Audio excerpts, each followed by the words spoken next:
days are good days. I wake up with a smile on my face. I had a good dream. I had a good breakfast. I was able to sleep the whole night through. And other days are harder. It's harder to wake up in the morning, to open my eyes, to open the blinds up, and even just going outside.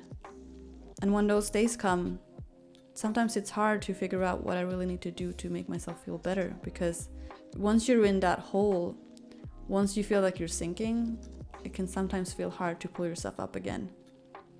This video is made for you who are having a rough day right now. These are the steps that I always feel help myself a little bit to become more at peace with myself. Number 1, sit with yourself in a quiet space without your phone or disturbances. It could be sitting with a cup of tea staring out the window, or it could just be laying an extra hour in bed. The purpose of this is to find out what is really bothering you by blocking out all the noise of the background. I call this mental decluttering. You don't have to do anything at this point. Just try and breathe and let yourself feel whatever you need to feel. Number 2, let some fresh air in. This could be going out to your balcony to soak in some outdoors air. It could be taking a walk. It could even be just opening a window.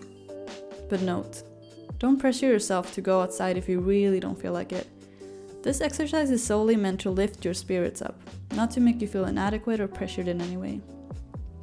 Purpose. Nature has a lot of healing powers that we usually don't realize.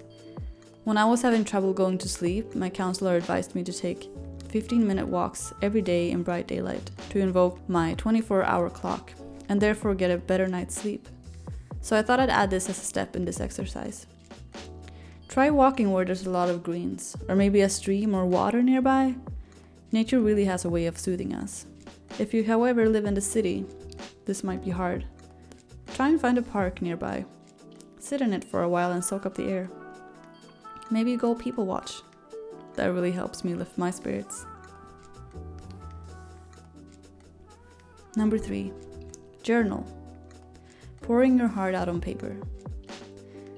When you do this, you want to really A, think about the state of your life. B, are you getting enough sleep? Did you eat today?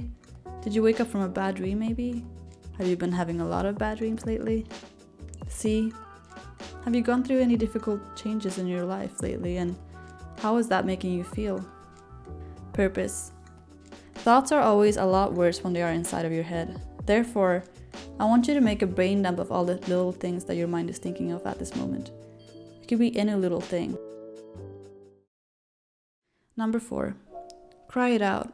Be there for yourself. For some people, this means talking things out with a friend.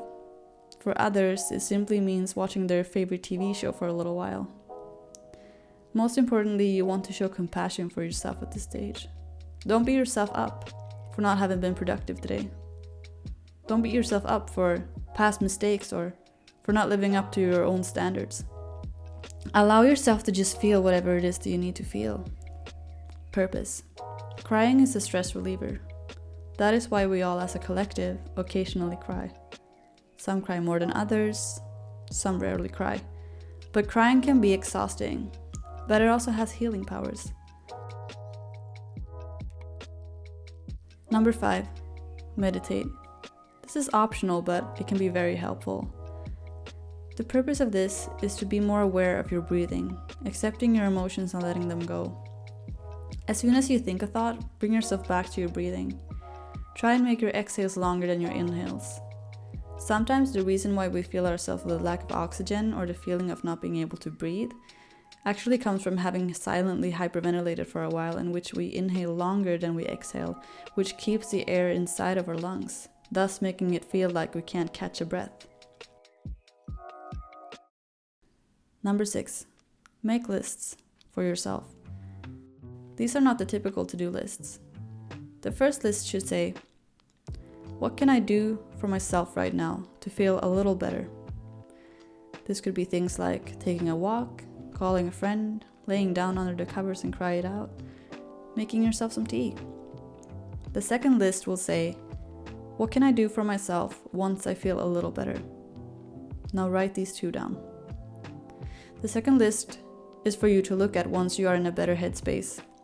Maybe it will be in a couple of hours, maybe tomorrow or next week, but they should include things that are in alignment with changes that you can make to improve your overall well-being, such as making a doctor's appointment, buying more plants for the house, calling your counselor, trying yoga. Purpose. I like to remind myself of what I can do to feel better because usually I tend to forget even my own advice when I'm feeling anxious or alone. But what most of us need when we are anxious or discerned is learning how to self-soothe. For some of us, this is a skill hard to learn because it was not taught to us when we were children. When we were children, we leaned on our parents to help us out with everything that we could not do for ourselves, but as adults, we are the ones who are going to spend the most time with ourselves. So make these lighthearted lists and go back to them whenever you're having a rough day, or bad day, or whatever day.